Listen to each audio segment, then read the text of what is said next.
Welcome to the April 2022 Pre-Hospital Care Research Forum Education Research Journal Club. The Pre-Hospital Care Research Forum is dedicated to the promotion, education, and dissemination of pre-hospital research. We believe that it is the responsibility of EMS professionals worldwide to build a body of evidence to support pre-hospital emergency care. Here in our Education Research Journal Club, we take a closer look at the latest science in medical education research. We want to take a moment to thank our sponsor, Limmer Education. Through their generous support, we can make science more accessible and understandable. My name is Megan Corey, and I'll be joined by David Page, Alex Tremblay, and Katie O'Connor. And this month, we will be reviewing this article entitled The Effect of Instructor-to-Student Ratio, Academic Preparation, and Selective Admissions on Retention Rates among CAAHEP Accredited Paramedic Training Programs. This was published online in the Internet Journal of Allied Health Sciences and Practice in January of this year. Now, joining us today is the study's author, Dr. Justin Tillman, to help us understand this research and to discuss this overall issue of retention and attrition in our EMS education programs. Now, if you are joining us live, please use the chat to interact and discuss the topic with other participants. And then also use the Q&A for questions that are directed at the panel members. Now, if you hear something you like, please quote, tag, and share it on your favorite social media site. Please use hashtag EMS Research, and of course, we love it when you tag us at PCRF at UCLA, as well as our sponsor, Limmer Education. So let's talk about this topic for a second. Student retention, we know, is a quality indicator in education. It's used by programs, by institutions, by accreditors, among some other outcomes, some key outcomes like completion, graduation, for workforce licensing pass rates, especially for healthcare workforce who hold licenses like paramedic programs, and then job placement. And then we know that in accredited paramedic programs, we're required to survey our advisory committee, our students, our graduates, our employers, and all of these kind of come together to drive improvement in the quality of our program. Also important though, and actually this should be a hot topic too for anybody who's out there who's a program director, and if you are, you can just put that in the chat so we know if, how many program directors are out there, because barreling down on us is that May 15th deadline, which is the deadline for our COA EMSP CAAHEP annual report. And during that annual report, or in that annual report, we report the key benchmarks, right? The thresholds, the 70% threshold, that's our benchmark for things like retention, national registry pass rate, job placement. Then we report, results of our resource surveys and other things. And that's, again, coming up on May 15th. Just reminders for anybody who's out there. But these indicators, it's not just about educational quality, but also about transparency, because we're also required to post our latest results on our websites, on the program website that's facing forward, so that prospective students can see our statistics and make an educated and informed decision about whether or not they would like to attend the program, what's the likelihood of completion on time and graduation, what kind of job placement you get out of the program. So it's about transparency too. So we're going to talk a little bit about this issue of retention with the study author and dig a little bit deeper on this, because one of the issues that definitely comes up is how do we define it? So, and this was actually, there's a recent webinar, I think on April 6th, there was a webinar from the COA EMSP specifically on this topic of retention and the definition. And I still have a few questions. So we're gonna talk to the author about this. Let's pull in the author. This is Dr. Justin Tillman. So thank you so much for joining us. And if you could just take a moment and introduce yourself, maybe your background a little bit and why you came to this research in this topic area. Sure. Yeah. Thank you guys for letting me come on today. So my background, I got into EMS. I fell into it. Graduated from undergrad, came back home, was a Spanish major. Didn't really have a lot of options as just a Spanish major. So I figured, well, I've always wanted to be on a volunteer fire department. So I started there, and that just cranked up a love for EMS.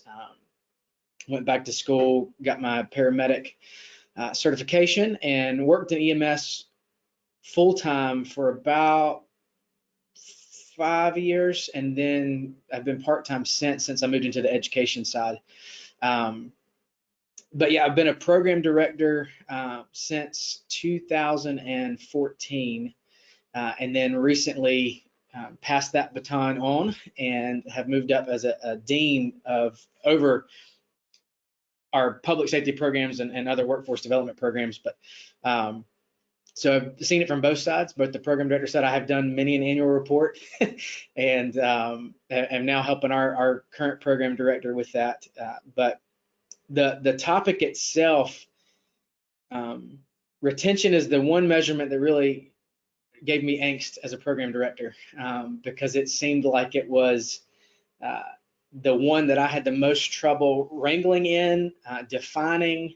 It seemed like when I posted those numbers to our website, I always needed to provide context to that number for folks and interested students. And so as we just talked about, EMS really shifting as a profession, and we're in a great way. We're becoming much more evidence-based and research-based. Kind of started thinking, well, what if this retention is a problem? What does the research say about it, and what are some evidence-based practices to maybe boost our retention rate? And that kind of birthed the research, because when I started to look, there's really nothing out there about retention and paramedic programs. So there's a lot of tangential stuff in medical training and other allied health professions like nursing, but there's scant anything when it comes to paramedic specific or EMS specific research. So it was a lot of fun to kind of break ground a little bit, but also, like any good research program, it ended up creating more questions than it answered. So yes, true. So yeah, that's how I came to your study. I do a search for articles, and one of the areas of interest is retention, and so I kept looking, and I'd find there's a lot on retention in the higher education literature, certainly in community colleges, because that's an issue, in particular at that level for non-traditional students, for particularly students who maybe struggle with the academics. And so there's a lot there, but there, and in allied health programs, certainly nursing, but not so much in EMS. So that's how I actually came upon your research. We do have a couple of people who have identified, Sarah and Brian, thank you, for identified as program directors. So that's great. And it's great to have somebody who also, first of all, congratulations on your research, and also on having this like broad view. Now you've got the paramedic view, you got the education and the paramedic program director view, and now you've got the dean's view, which is the higher education view, which I think is an important one to bring to this table. So what I wanted to do was ask you then, how did you go from your interest in retention as a program director to actually saying, okay, I'm going to take the leap and do the research? Because we can all sit in our offices and kind of go, yeah, I'd love to do this research, which we kind of do at the end of every one of these webinars. But how did you go from thought to doing? Yeah, well, I think for me, it was looking for something to help. It started out with, what are other people doing? What does research say is good with retention? And like you said, finding there's a plethora in just higher ed in general. Coming from a community college, I obviously found a lot for community colleges. We have a nursing program on campus. It's under a different division, but talking to them some and seeing the information that was there and pulling from some of that. And then it just kind of went from there. Well, there's nothing on paramedic programs. And I know as a program director how much that information would be helpful for me. So, let me see what I can do to at least put something out there, maybe spark somebody else's interest, get the conversation started, so that other people out there much smarter than me can start to dig a little bit deeper. So yeah, it really was birthed out of initially just a need, and then realizing there wasn't a lot there, and just figuring, well, if there's nothing there, here's a great opportunity to get the conversation started. So let me move to the research questions then that you posed. And that's, and again, I strongly encourage folks, it's an open access article, pull it, take a look at it, read it. You spend a lot of time in the front end of the article going through factors that we know impact retention in other research areas. So these are the 3 research questions that you had come up with, and I'd like to know where you picked your factors from. And if we look at the introduction and the review of the literature, you talk about, well, first you talk about accreditation and the something we were talking about before we began, which is the kind of daunting thing for a paramedic program director, is this whole idea that if your retention, you have a threshold of 70%, and that if you fall below this threshold for 3 years in a row, that you might risk being placed on some kind of action against your accreditation, probation or something else, or at least be reviewed for that. And so, retention, that's the, those of you who don't know, who aren't a program director, that's the source of angst usually is this number. But some of it has to do with the definition. And so I think we should talk about the definition of retention for just a second. In higher education and in higher education literature, the definition of retention may be a little bit different. And I know you and I were talking about this. I know years ago when they started looking at completion and students who start and then when they complete, there was a definition that came up, if you've got your baccalaureate within 6 years, that was considered a successful completion. So if you're like me and you finished it in 7 because you took a semester to stop out, and you were working and went part-time, you were kind of included in the attrition or the non-completers. And so I used to always joke, I'm the non-successful student. I completed my baccalaureate in 7, my master's in 4, and my doctorate in 5. So it was, I go beyond the point at each one. So that's one of the sources of angst, I think, is the definition of retention. At the same time, I can see the other side. The transparency issue is there too. A student needs to be informed that it might take them, longer if you go to this program, if that's the statistic that you're seeing from a program. So, struggling with the definition is part of it. And then the other thing about retention was the definition of who is in the cohort to begin with. So what's your denominator? And I think the COA has done a really good job this year of making it really crystal clear that they're saying about 10%. They've kind of committed to that 10% of the clock hours, the total clock hours of a program is when you begin counting that cohort. So if you have students that enrolled and they leave in the first week, and it's not 10% of the entire clock hours of the program, they're not considered in that denominator. It's not until you have someone who's surpassed that 10% that they're included in that denominator as your cohort. And then if they subsequently leave for whatever reason, whether it's academic or non-academic attrition, then they're counted in that attrition number. So I think definition was important. How important did that come up for you when you started to think about retention? Yeah, so that is critically important. And that was one of my, I wouldn't say a frustration, but as a program director, one of the things I always wrestled with was how do we define retention? Because depending, you mentioned earlier, depending on which angle you're looking at it and what field you're coming from, retention can be defined differently. We were talking about earlier, sometimes retention is closely tied, almost synonymous with graduation. Sometimes retention is, well, they made it to the end of the program and is separated from a graduation rate. And those are 2 different numbers.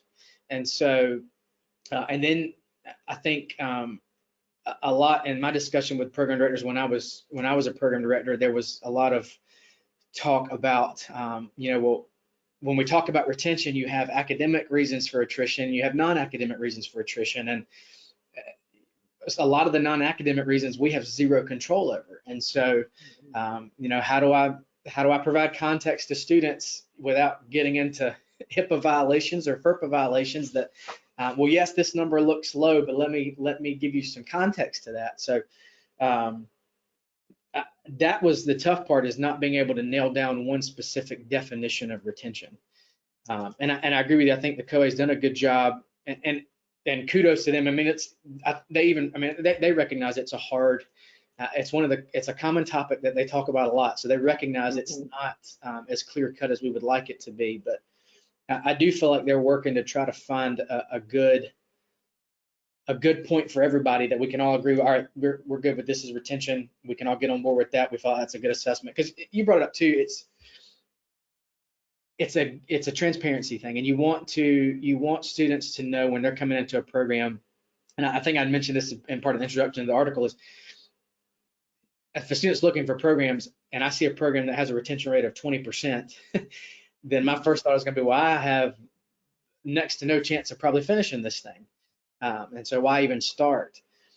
But again, it depends on how you define retention. So I wish I had a perfect answer to it, but yeah, that's the million. I think that's something we have to get nailed down before you can really go too much further with any sort of research, because again, depending on how you're looking at it, retention can be defined differently.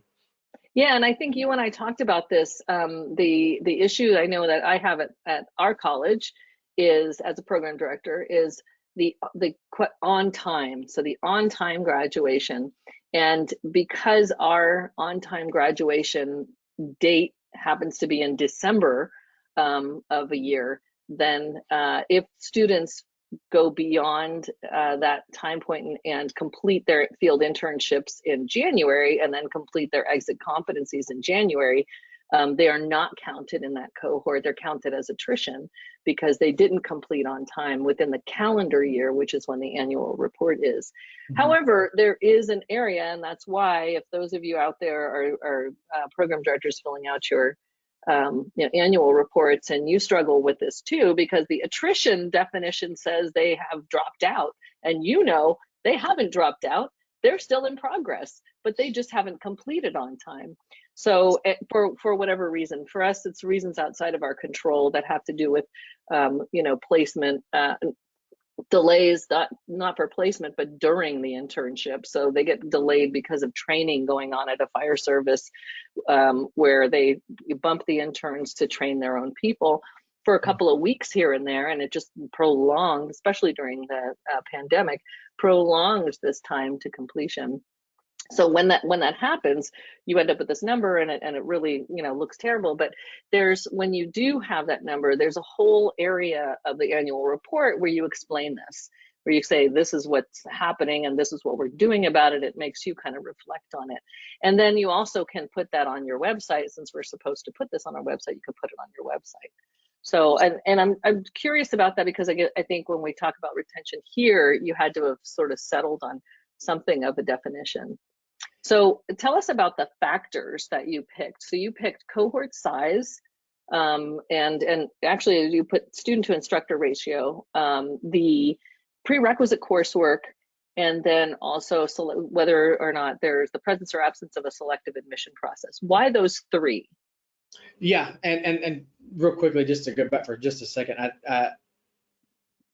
for any of the program directors that are listening, I always had an asterisk next to my retention number on my website, and I always provided context. So, and I think that's important to do. Don't just put, you wouldn't do that with any other research. Don't just put your numbers up there. Feel free to explain, because the student needs to know. To me, that's transparency. It's not just posting a number, but giving the context of the number. But the definition of retention that I settled on for this study was, since I was looking at CAAHEP accredited programs, I went with the COA's definition of retention at that moment. So, but the variables that I landed on, those in particular were variables that the school could control. And so, the school can control cohort size and how many people they enroll.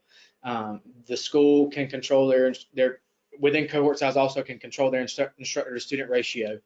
The school can control the prerequisite coursework, either requiring it or not requiring it, and the school can control a selective admissions process and what they include in that process.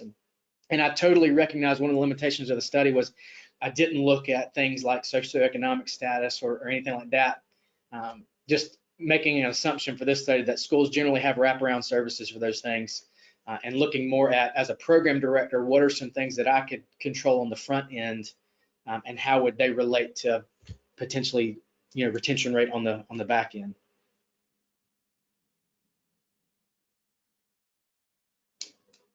I think you're muted. Sorry, Dave or Alex, I think Dave, you might have had a question here about the terminology used here.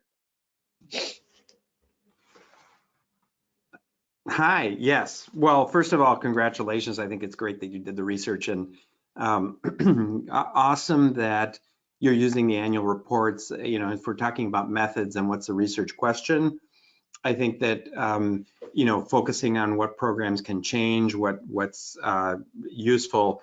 Wow, congratulations. I think this is a superb topic and such a timely thing. And I just wanted to maybe ask you a little bit about in the abstract of the paper. You're talking about effect, right? So what's the effect of one thing on another?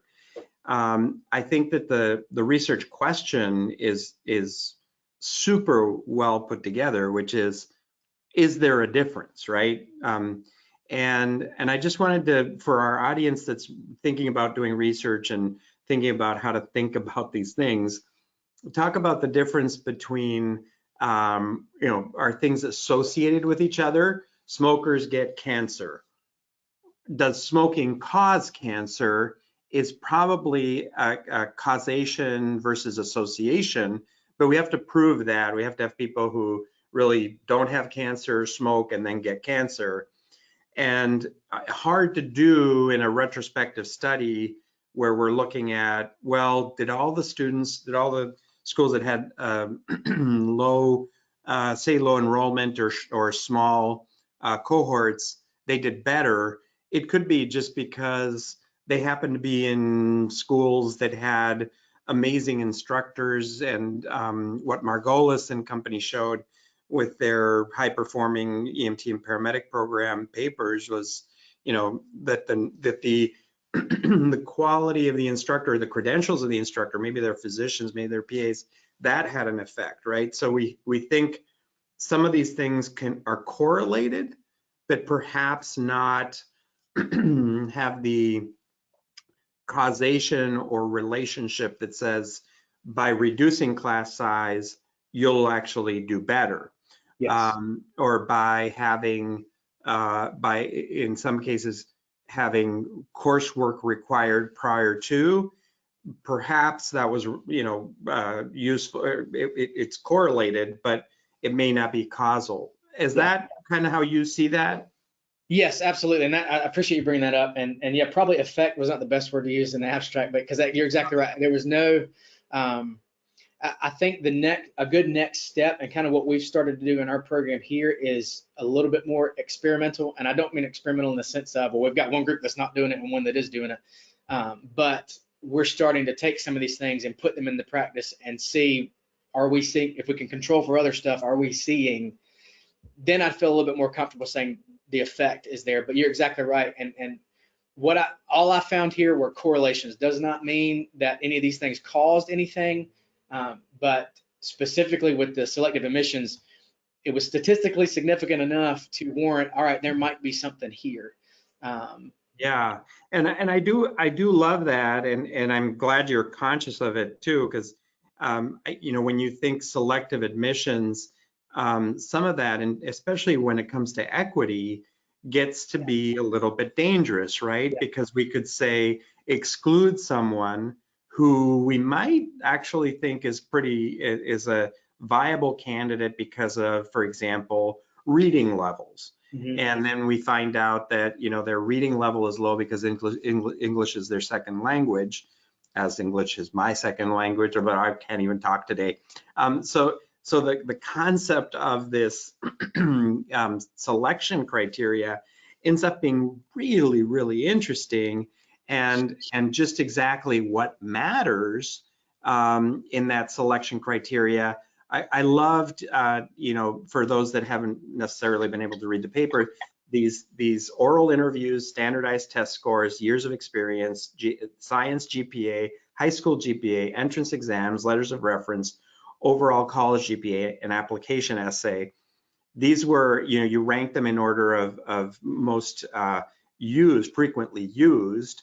And so it's kind of a pile of stuff that might include coursework or the oral interview, and maybe it's just that great programs that do also like doing oral interviews, but it might not actually matter to who is selected. Yeah. So I think these are markers of good programs for sure, and we should pay attention to that. I also want just for folks that are thinking about research to structure, even if you can do pre-post, like what was going on before. Now let's add oral interviews, not change anything else, do just oral interviews. Did that improve our retention? You know, that's kind of the more experimental that you were saying. So yeah. Anyway, sorry, Yeah, I got this is great. No, one of the good. things Yeah, go ahead. that I do want to, I'm sorry, go ahead.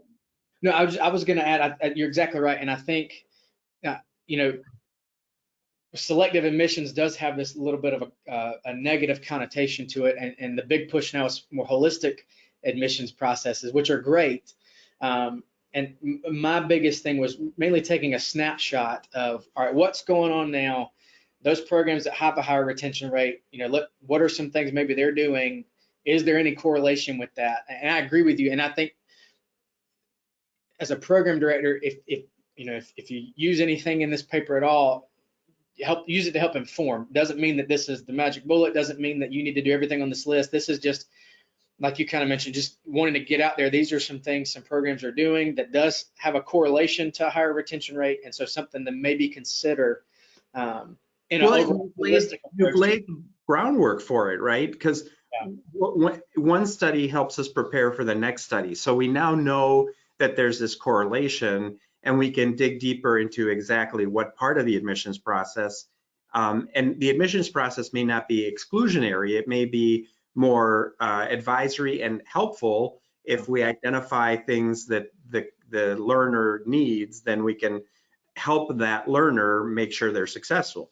So the interview in itself may actually be an exploration of what resources will be helpful versus do you qualify to get in? Yeah. You know, we think of interviews as are you good enough? But in fact, the interview could be, how are we going to help you? Mm-hmm. So it's such a, I think, again, you've laid the groundwork very nicely, and I think it's great to actually see the annual reports used in research because we've needed and wanted that. So just wanted to pipe up and say that. Let's dive into the methodology, because you did bring that up using the annual reports. So as you have these three questions, they, you know, again, asking about the relationship between cohort size and retention, looking for statistically significant differences in retention between programs that do and don't use prerequisites, do and don't use selection criteria. So you turn to, this is what you call a non-experimental evaluative study, and you surveyed a sample of CAAHEP accredited programs. So tell us how you approach the COA EMSP. There's a spot on the website. Is that what you use to actually do a research request? Yeah, so yeah, reached out and actually worked with our good friend, the late Doug York.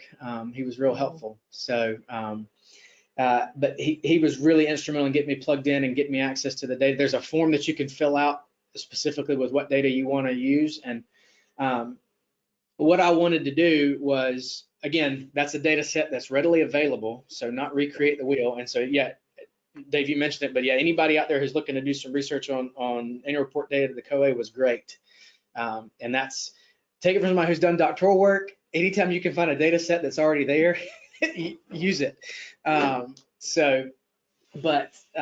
started with that because I knew that the study had a little bit of both. It had, I emailed program directors to get some self-reporting data, especially in regards to whether you use selective admissions. What did you use? Do you require prerequisite coursework? If you do, what? Also, you know, we don't report instructor-to-student ratios on the annual report, so that was something the program directors had to supply. But I knew retention rates was something that I could easily get from the COA, and certainly looking at cohort size and retention rate was something I could do with the COA data. So yeah, I reached out to them, gave it some information of what I wanted to do with the study, exactly what data I was looking for, and they were very helpful in pulling that and getting it back to me. Okay, And, so then you get your data and you compile. Let me just ask really quick before we move into the data tables. Alex or Katie, do you have any questions for Dr. Tillman before we move to the results of what he found? I think the only thing I was going to say, Dr. Tillman, and I think this is more for our attendees today, is kudos to you for reaching out to get that data. There's tons of publicly available EMS data, things like your state or the COAMSP data and things that make the barrier to research a much lower bar. And I think this is an example of where taking that publicly available data to make meaningful conclusions probably isn't the right word, but meaningful research out of it is terrific. So well done. And for anybody considering research, I would strongly suggest the same. Yeah, maybe a little bit later we can bring you in and talk about some of the other databases that are out there as well. So let's look at some of the data in your article, the table. So can you walk us through this first one and then the subsequent one? I think these are both on instructor-to-student ratio. yeah, so this table just shows the frequency of the self-reported instructor-to-student ratios. So I literally just asked folks to tell me what your instructor-to-student ratio is for your cohorts, and then quantified that. And so you'll see on here 1 to 4 was the most frequent, and then 1 to 8 was the second most frequent. Now this ranged from, again, add context to these numbers. Some of this was lab-based and some of it was cohort-based. I didn't necessarily make that distinction with the data, but obviously as you get up to the 1 to 24, 1 to 25, those were lecture-based ratios. And then your hands-on skills is where you saw more of the 1 to 10 or lower. But a lot of programs, their lecture and student ratio was 1 to 4, 1 to 8. But yeah. So was this cohort size then? When they answered, was it cohort size, or that was one of my questions on writing in the margin? No, so yeah, this was not cohort size. This was actual. The cohort was a different thing. This was within that cohort. How many instructors did you have for X number of students? So for the number of students, okay. And did you go by FTEs? Is that because you have some full-time, some part-time, and the amount of hours they spend there? Actually, that's in the, I believe that's in, it's not in the annual report, but it's in an self-study report. I mainly just asked them how many, just instructors to students in your classroom do you use, and whether, I didn't distinguish whether it was full-time or part-time. Just, when you've got your students in the classroom on average, what's your instructor to student ratio? Just because I did a lot of my doctoral work in building connection and community in classrooms, and how that relates to retention and persistence and all that stuff. So I was really interested to see, the research shows that smaller class sizes lead to better connection between students and faculty, and students and students and students and institutions. So that's kind of where that question was also just building off of the doctoral work I'd done. I figured that was in my brain enough. I wanted to do a little bit more of that before I forgot. Oh, that's a really great point. So the sense of belonging is definitely something that we talk about here on, and that gets to the equity issue as well that Dave was talking about earlier. But the other thing that kind of surprised me too about that was in terms of size, student to instructor ratio and cohort size, was that commonly smaller cohort programs will say that they don't have, that they struggle with the retention number, because if they lose one student, that retention number looks really bad. Yeah. They don't have to lose many in order to show poor retention. So on the annual report, that's one of the common issues. Okay, yeah. So take us through. Oh, I'm sorry. Go ahead. No, I was just agreeing with you. Yeah, take us through what we're seeing here. So this is now you have to decide what you're going to do with the data, right?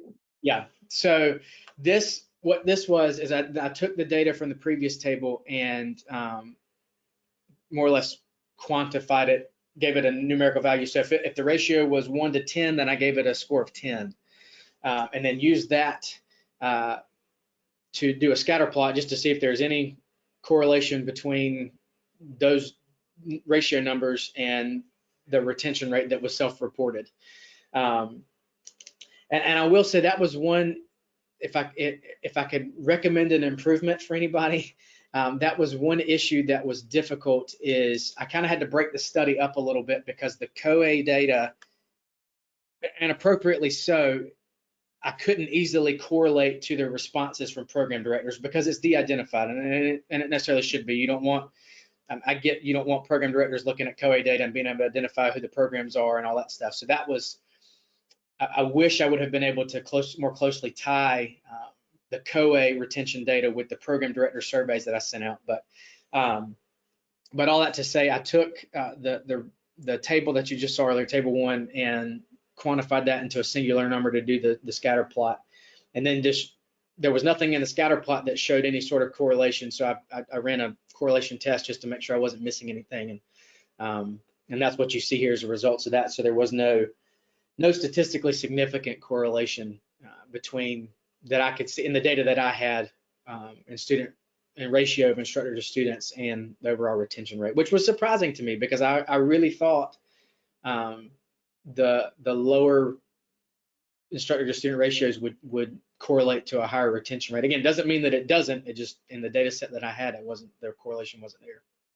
Yeah, and this brings up so many questions about, well, we can talk about this later, about the other factors that improve retention, like you were just talking about, a sense of belonging and other things, financial assistance and retention programs for different ethnic groups, for different, non-traditional students, so that, and it would be interesting to see what numbers, if there's a correlation with the numbers of different retention programs that are offered to paramedic students and their participation in them, and an association with the retention rates. Dave?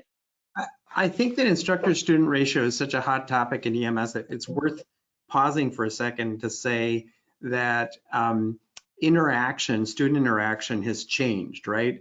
We used to think of it as just the number of people in the room, and that would increase the type of interaction you'd have because there's fewer students.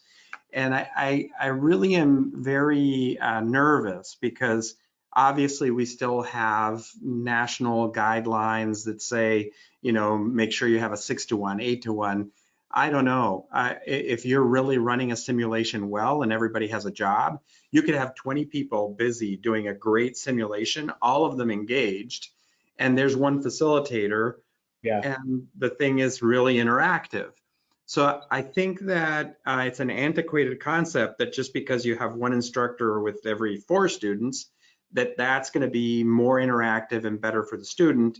If in fact, the instructor is a terrible instructor, doesn't matter how many students they have, it's still going to be terrible, right? So, I'm actually really happy that you found this out, because So is Katie. because I think it's so antiquated that it's time to just kind of rethink what interactivity is, engagement in the classroom is, engagement in learning. And Leah Tilden and Kelly Kohler did this great study they presented at EMS World with the PCRF last year, where they showed improved pass rates on National Registry exams during COVID, when nearly 75%, but for sure 54% of the programs they surveyed had never done anything online.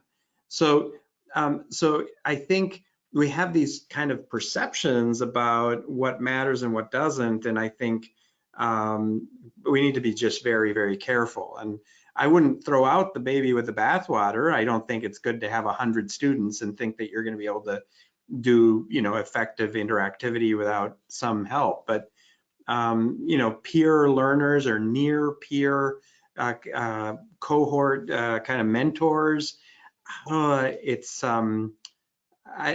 think the definitions get very narrow and we end up in a hot topic.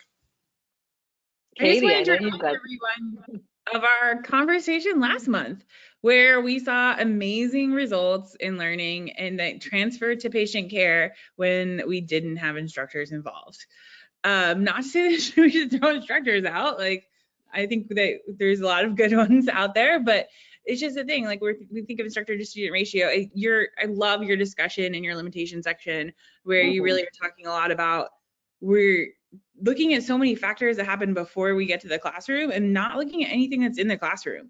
Like, the decision of how many lab instructors you hire is usually a state, as Dave said, but maybe we need to adjust that depending on the student group or what we're doing, right? Like 6-to-1 or 4-to-1 ratio is maybe not the best. Maybe a 0 to student, like instructor to student ratio is better if they're doing video review or giving them open lab time. So yeah, and I think that is, again, I think Dave mentioned it, it's, you assume that the smaller number, we've just always been told the smaller number leads to better student outcomes, and I was working off that assumption, and then I got this table and I was like, well, maybe not. And so, but yeah, I think that's one of the tough things about this study is, it's like when I got done, I was like, man, there's so many more questions I want to ask. And this was about the time I finished this study, about the time COVID hit. So all that went to the back burner. We went into survival mode more than anything else. But you're right. It's, you know, I didn't look at anything past enrollment. So there's so much more that goes on that is definitely worthy of consideration and worthy of discussion. And I'm hoping, my hope that, you know, I've got all those questions. If I don't ever get to them, I hope somebody will.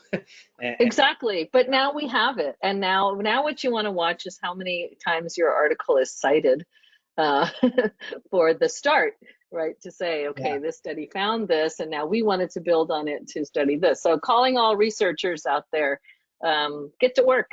This is what we need to look at too. So you did bring it up in the limitation section. Teaching methodologies came up, which I really, really appreciated. That you talked about teaching methodologies. So take us through, well, actually there was a factor before this that doesn't appear in a table, and that was the prerequisite coursework.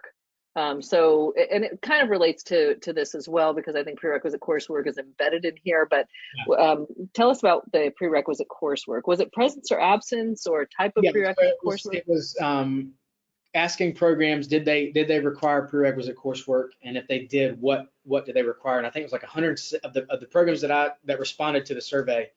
It was like 170 did require some sort of prerequisite coursework, and then so kind of did the same thing, took those numbers and ran them with the self-reported retention rates, and just to see if there were any correlations, and didn't see nothing statistically significant showed up between those courses that did require prerequisite coursework and those that did not. But yeah, the caveat being is that variable and selective admissions are pretty closely related. So some of the prerequisite coursework you will see in science GPAs or high school GPAs or overall college GPA, that's obviously going to be a part of that.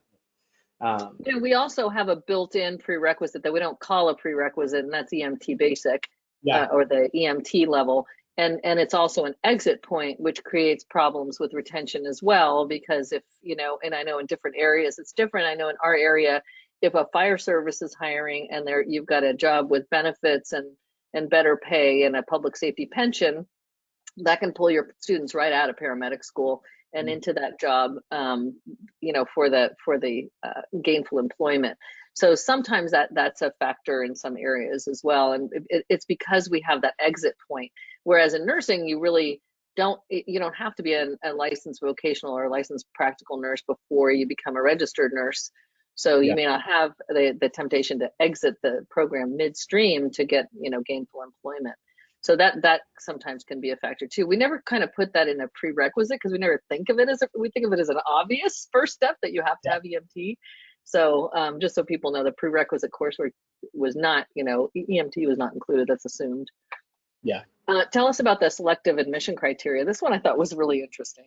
Yeah, so this was the only one that really showed any sort of statistically significant correlation. And so there were about 185 programs of the ones that I surveyed that said they did have some sort of selective admissions process.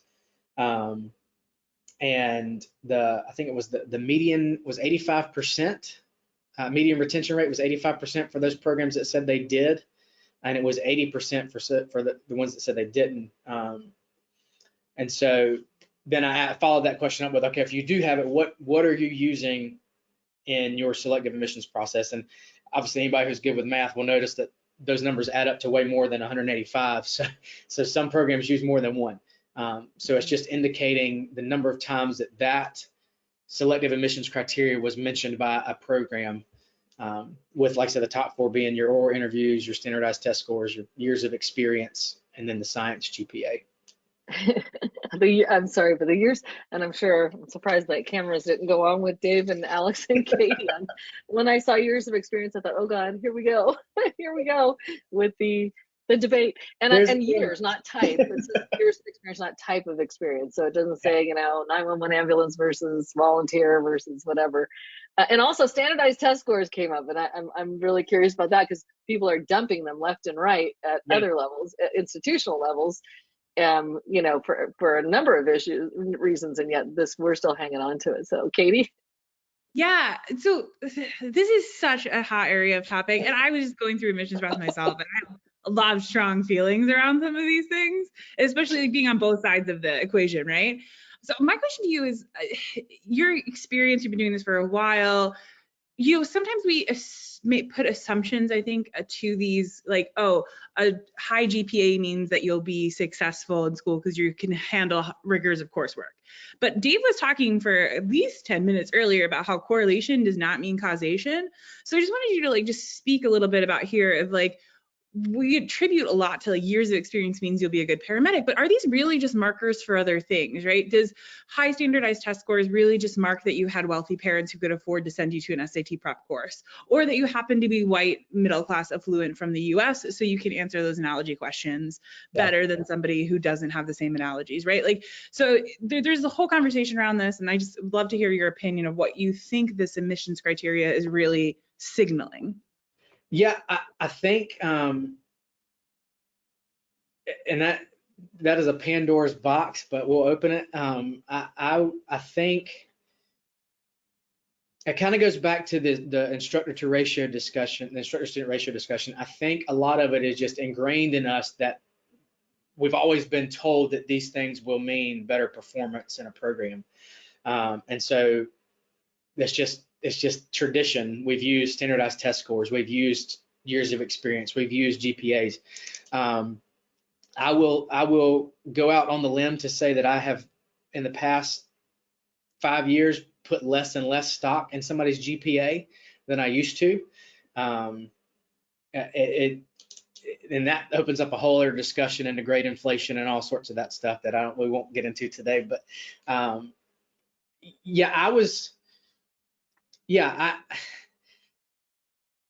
was encouraged to see oral interviews, because I think if you're thinking holistic admissions, that's your best opportunity for a more holistic view of a person.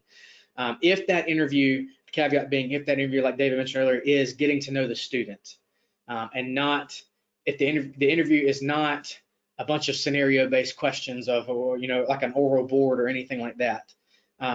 If it is getting to know the student, trying to get a feel for the student's level of preparation and or the supports they may need in the program, I think that's helpful. And I think I would say that's a good direction to begin looking if you're trying to think about adding something to your admissions process to help with retention. I think this is where the struggle comes. So you're a dean at a community college. You're also a paramedic who's been part of a paramedic program. And those two things, I think, unfortunately, sometimes we're a little far removed. Most paramedic programs are very far removed from, the issues of the larger issues. And you just hit all of the kind of, and so did Katie and Dave earlier, all kind of the hot button issues in, that we talk about at a community college level in general, which is, how do we make sure that there is equitable, opportunity for students to access and complete and get gainful employment, and that regardless, without any gaps or differences.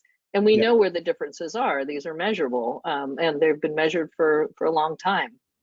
And even if you're not part of a community college, if you're part of any college that receives federal funding, you can get core indicator reports that show non-traditional participation, single parents, first generation college students. You can get all of these types of numbers on outcomes and see these. And then when you go to decide, it's the balance, right? Like you were saying, we want our students to be informed about what it takes to get through a paramedic program, about the preparation they're going to need, about what they're going to face. but we also want to make sure that we are, open-minded and equitable, and we're not introducing biases in a area that we know is not diverse at all. And now we're going to apply these selection criteria. It's tricky. Yeah. And then here's another thing. We actually had an issue about I think it was in our nursing program about this science GPA. They use multi-criteria selection process, and one of the criteria is your grade in your science courses. Now the problem is they don't use the highest grade. They use the first grade you got.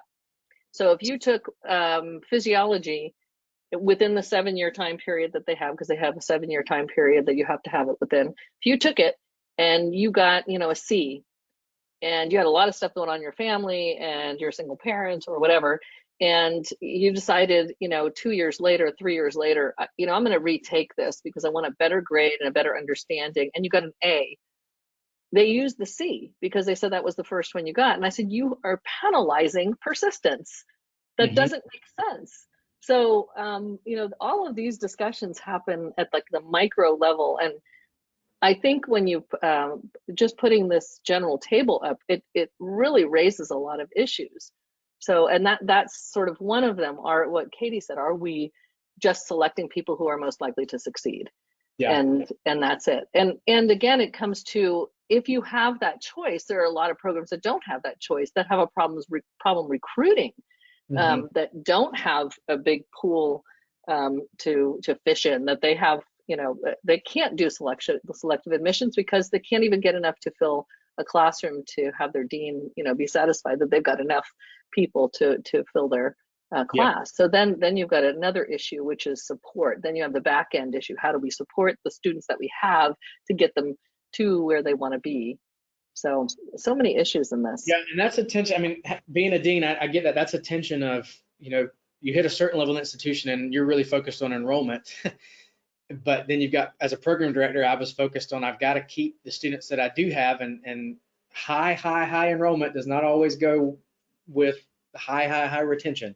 And so, yeah, I think it's got to be, use the numbers to help inform your decisions, but don't rely solely on the numbers, because like I said, with GPA and things like that, I'm just going to tell you, they're not, from my experience, they're not always a good indicator of whether somebody's going to be successful.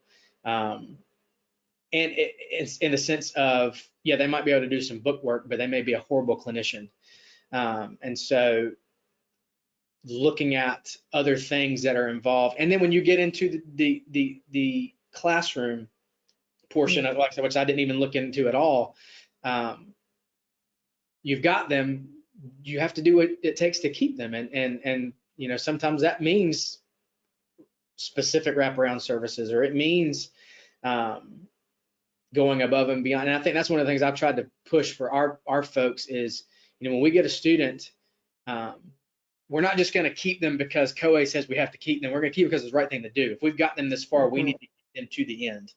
I think that gets to an audience question here too. Katie, were you going to address Leslie Van? Thank you for Leslie for posting these couple of comments here. Were you going to address Leslie's question? Well, let me just read it, because I think it's exactly what you were you might be thinking. Leslie says she's attending the presentation as a future student of a paramedic program and is a nationally registered EMT.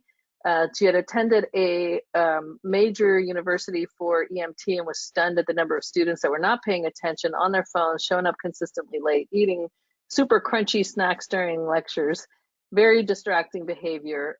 Started an advanced EMT at a community college, and the issues were also present.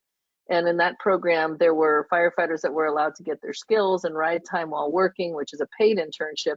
The rules weren't consistent, and wondering how we would address these issues. Yeah, well, I think Dr. Tillman was talking about like GPA not reflective of necessarily transfer to practice and your ability as a clinician. And you just want to just highlight that for a minute, because some of the things that we think make you a good student, and like some of the things she's mentioning here, like, are you paying attention? Are you on your phone? If you have a requirement, like a lot of states do, that you have to be in class for a certain amount of time, you don't have to pay attention. You just have to be in class to be able to get your certification. There's some people who learn better in a different way. So they're not paying attention in class because they have me as an instructor and I speak 1,000 words a minute and they can't hear a thing I'm saying. So they're gonna Candy Crush on their phone. Then they're gonna go home and they're gonna watch a YouTube video and they're gonna put it at half speed and they're gonna learn more, right? And that's the reality where we're at now. But if my grade is based on, did you turn your homework in on time? Did you show up on time? Are you in your uniform properly? So you get an A. None of those GPA marks have anything to do with clinical practice, right? And you think of half of the paramedic program, especially in community college-based programs where we have different courses, are academic only. You don't even see a patient. Yep. You know, it's like, how did you score on a quiz or an exam? And when we look at registry, it's you could get 100% on registry, you could get 80% on registry. It does not matter. If you are minimally competent, you are a paramedic. Your GPA doesn't matter. So why are we looking at these things as predictors of retention or doing well in the course if they don't translate to patient care? I hear affective domain coming up. So affective competency is a really important thing in programs at all levels.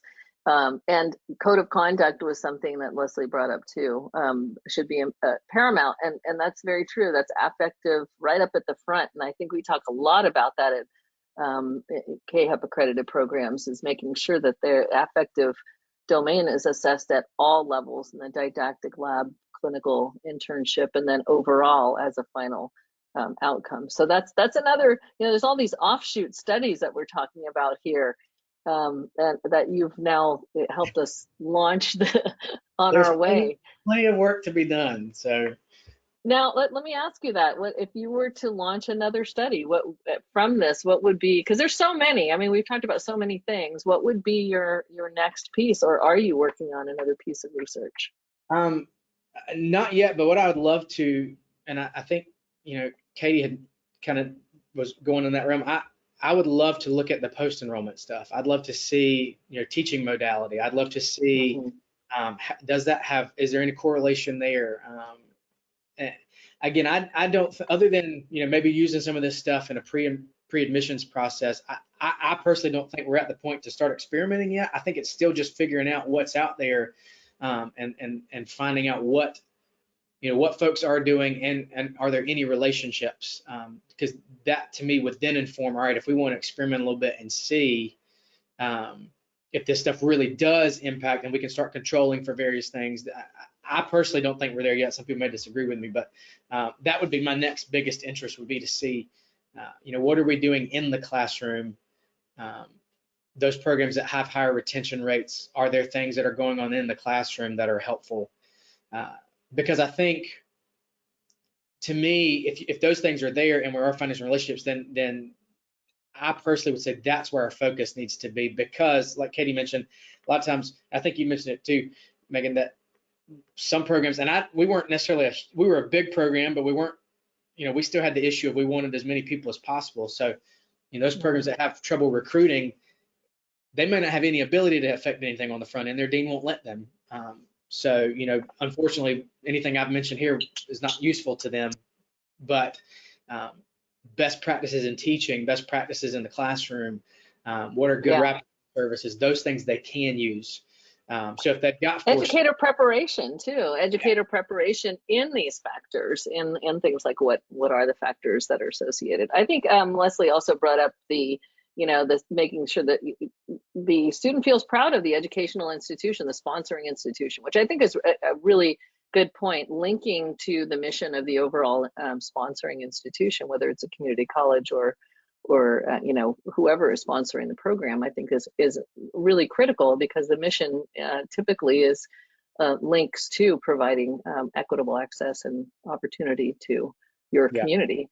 So, well, I think we are just running right out of time here. So do we have any final comments from our group? These are the conclusions. So there was no difference in the relationship between student to instructor ratio and retention. no difference in for those that required prerequisite coursework, and then the selective admission was where you did see a higher median retention rate. So that led us to our discussion. Any comments from our panelists? Well, thank you so much for joining us. Yeah, thank you, and it was great to have a paramedic researcher out here who's great job. Well, thanks for institutional inviting me. I leader. enjoyed the conversation. Yeah, it was really great. Yeah, very And cool. thank you to everyone out there. We hope you all have enjoyed and learned from this PCRF Journal Club webinar.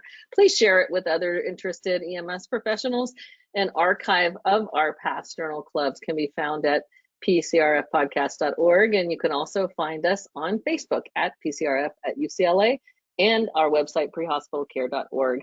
Now, to join us live each month, you can register on our website in advance, and we want to give a special shout out and thank you to our partner, Limmer Education, for sponsoring this Journal Club webinar. You can join us next month on May 27th at 10 a.m. Pacific, noon Central, and we do have a clinical podcast before then, so don't forget Dr. Remley Crow and crew on Monday, May 9th, and that's the second Monday of the month. So we will see you hopefully next month. Bye-bye.